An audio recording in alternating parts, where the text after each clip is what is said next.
So personally, I was never a huge fan of the original Apple AirPods, and even Gen 2 I wasn't a big fan of. They never really fit my ears quite right, and honestly, for the sound quality, the price was far too high for me.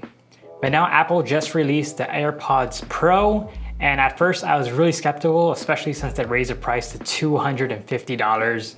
But after using them for about a week, I gotta say, I'm a big fan.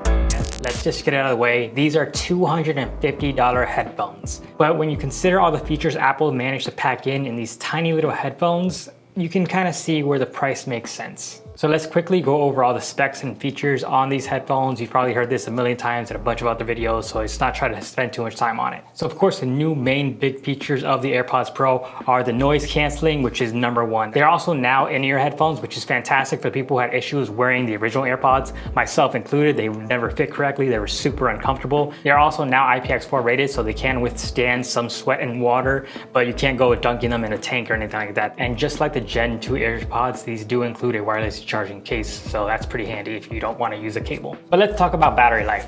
The AirPods Pro are rated for 4.5 hours of playback with noise canceling enabled.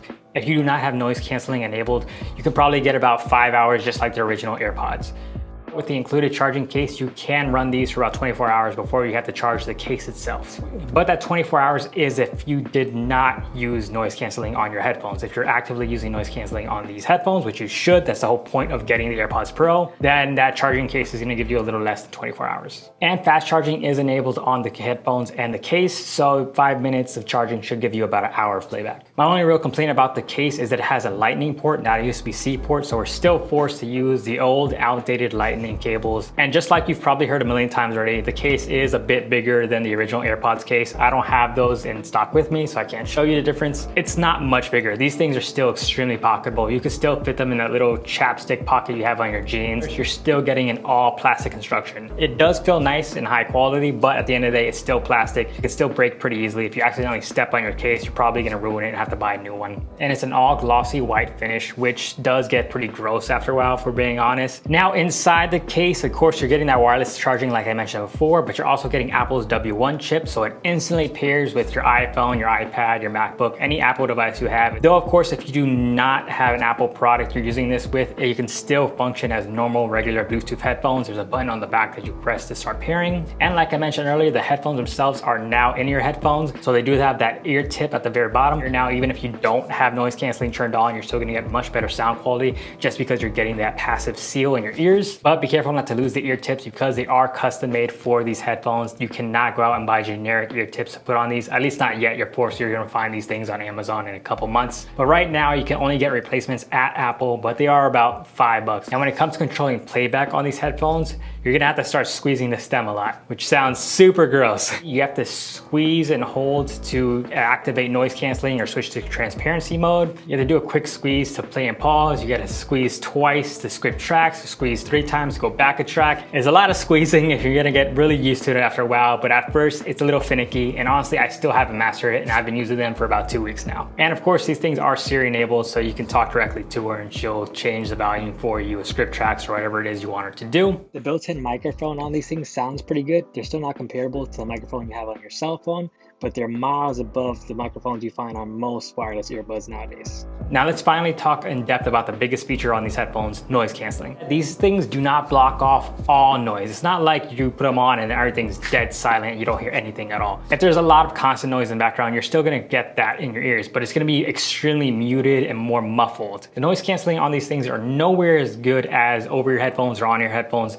Those are still gonna be the best option out there. But if you work in an office or you take the bus or train to work, in those kind of situations, it's gonna help a lot. It's gonna block off most of the noise and you're gonna be able to focus on your music, your podcast, your video, whatever you're using these for. And I know a lot of people have been mentioning how these headphones have that little canal so the air can move in and out of your ear and you don't get that kind of closed off effect you get with a lot of in-ear headphones. Now, I would say that is true for the most part. There's still times when I put these headphones on and I still get that suction cup feeling in my ears. Like it's not completely gone away. And I'm using the proper size. I did that little test they have in the app that you can do to make sure the actual tips you're using are correct size for your ears. And it said I was all good. But the other fantastic feature, the thing that I actually cared about the most is transparency mode. And transparency mode is fantastic. Everyone says it sounds so natural. It sounds exactly like it would be if you didn't have any ear tips in. There is weird things that happen with transparency that if you have like a constant sound happening, like let's say you have a lot of wind noise around you,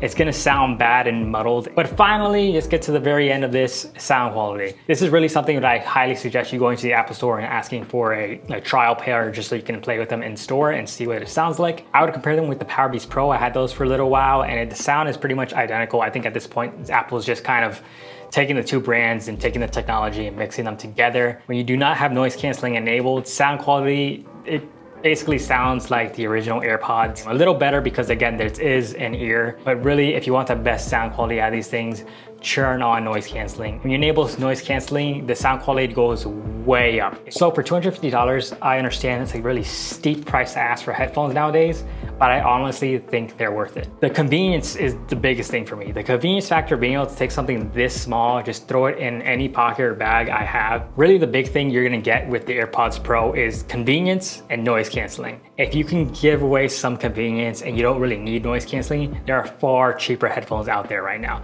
If you're not an Apple user as well, I think that if you aren't an Apple user, probably don't look at these at all. It's gonna not really be the best for you. Though noise canceling and transparency mode still work with non-Apple products. And if you're worried about spending this much money, you're like, is it gonna be worth the money? I absolutely think they are. I think they're fantastic and I would highly recommend them to anyone out there looking for headphones that can afford this price bracket. So if you're picking up the AirPod Pros or you already picked them up, let me know down below how you're liking them and why you picked them up. Are there other truly wireless headphones that you think I should check out? Leave a comment down below as well. Let me know what they are. But if you enjoyed the video, please consider subscribing. It really means a lot to me. I really appreciate it. But as always, my name is Joshua Munoz. Stay sexy and I'll see you sometime.